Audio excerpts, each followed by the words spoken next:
The honors area allows you to input the honors to the service. You can type any information that you want within this field.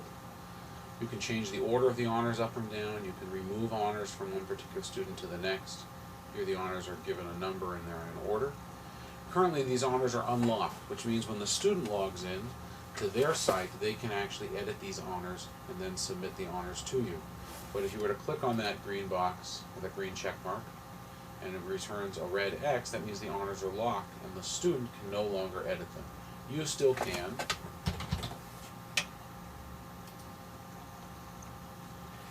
But the student can't. In addition, there's an area here for service notes that allows you to have just general notes for the service. All of this is useful because if you click on this button here, it will create for you a PDF service order with information that was drawn from the website, suitable for printing and taking with you to the pulpit, including the student's secular name, Hebrew name, date, time, and location of the service, Hebrew date, Torah reading with those page numbers. There's the hobbies that we recorded for him, family information, the clergy information, the aliyot, the honors that we were just talking about, those service notes, and even a quick checklist of how he was doing on his prayers from his studies. If we go back now to the calendar,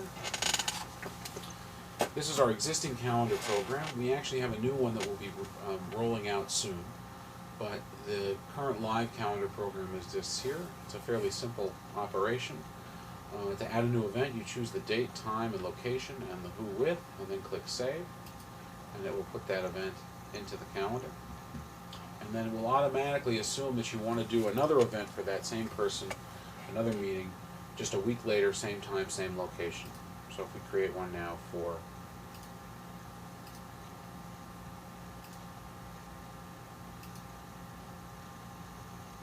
and then that will go right in there. You can also get a summary of the number of meetings attended and the meetings missed and the number of meetings late. The last two areas I want to show you are student resources. This is the Student Resource Bank.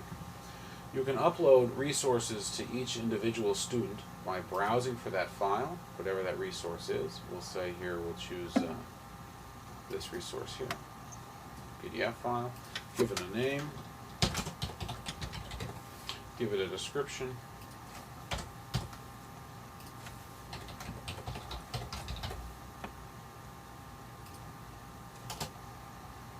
choose a category,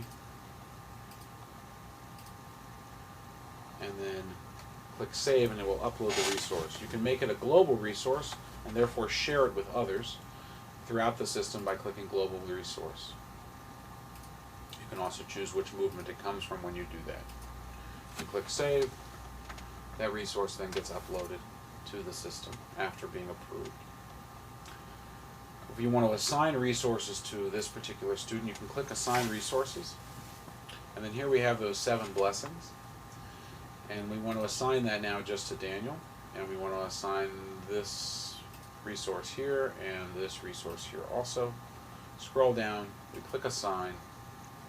Now those resources appear in Daniel's resource bank or bookshelf.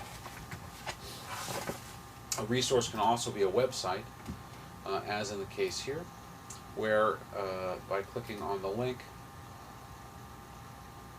it will open up a website for the student. The last page in this area that I want to show you is the notes page.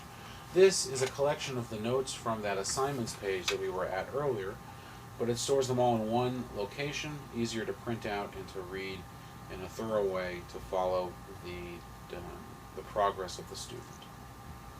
That summarizes the demonstration of how MitzvahTools is used for administrators and for tutors. I want to go now to the settings section, a section that's only available for those with administrative access. And it's in the settings section that many of the default settings and specifications for your congregation are set. We click on the settings area. This is where you would upload the logo for your congregation. Here we have a picture. Your billing information is here. Contact information. Here is the display status, whether or not you want the student to be able to see the red, green, yellow indicator light. By clicking this off, when the student logs in, they will not see the indicator light, and by default it's set so they don't see it. If your congregation follows the triennial cycle, please go ahead and click this box and click Save so that it can read from that luach. Tutor Admin, it's from this page that you create new Tutor accounts or Clergy accounts. To create them, we simply make them active, decide if they have administrative access or not. A tutor does not. The people that you want to have access to the settings area should have administrative access, and specify whether or not they are clergy. We'll say this person is yes, and we'll give this person administrative access. We'll give them a username. We'll call that, and a password, and a first name, and a last name,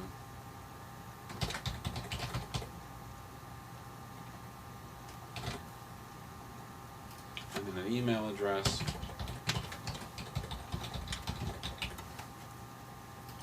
Click Save, and now we've created that new user. In a similar way, you can create new students by simply making that student active, giving them a last name, a first name, a username, and a password. The username and password need to be unique throughout the system. So you may want to use numbers here or variations of their phone number as well. Choose who you've assigned them to as a tutor, and then click Save. It will upload them. You can also import students into the system. We ask that you give us a call so that we can help you with this. It's a fairly simple process. You click the Student Import Wizard, generate from your Temple database a tab-separated file, either with all of these fields or an extended file with all of these fields. Browse the file, import the file, and it will create those students within your system. But give us a call and we can help you with that. The honors settings, this is where you set the default honors for your congregation. Here you can see what the default set is now in the current order.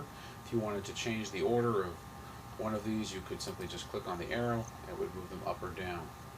Adding a new honor, you add it here. Click Save, it stores it, reset to default, or return us back to the default settings. Prayer settings, this is where you set the default for the various prayer sets that your congregation uses. Many congregations only use one prayer set because all students learn the same things, but some congregations will have a different set of requirements for students that are responsible for different services. You can name those sets by naming them here, clicking Save, and then each prayer set is a tab over here, and you can see and here we are on the twin set, and this twin service, and this just has one item in it. You can add prayers to that. Call this Motzi, and click Save. And now we can change the order of those prayer sets, and that becomes the twin prayer set. If we go back to double service, that's a different set. These are global settings that apply to all students, and so that each student can have access to any one of these prayer sets. Torah settings. If you recall, before I was talking about the override function, this allows you to set new Torah readings for each of the parshiot. Please don't change the name of the parsha, although I guess you could, but those names will already be here. You can simply change the information that's provided, or you can reset to default.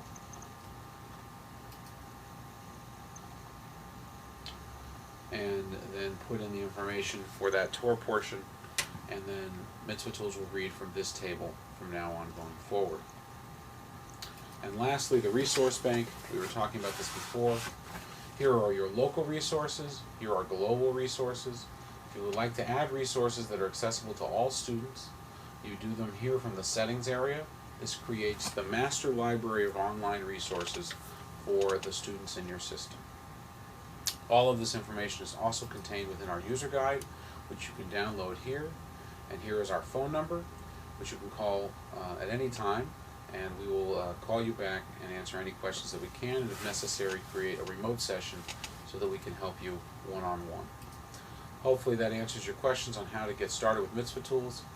Thank you, and we look forward to working with you in the future.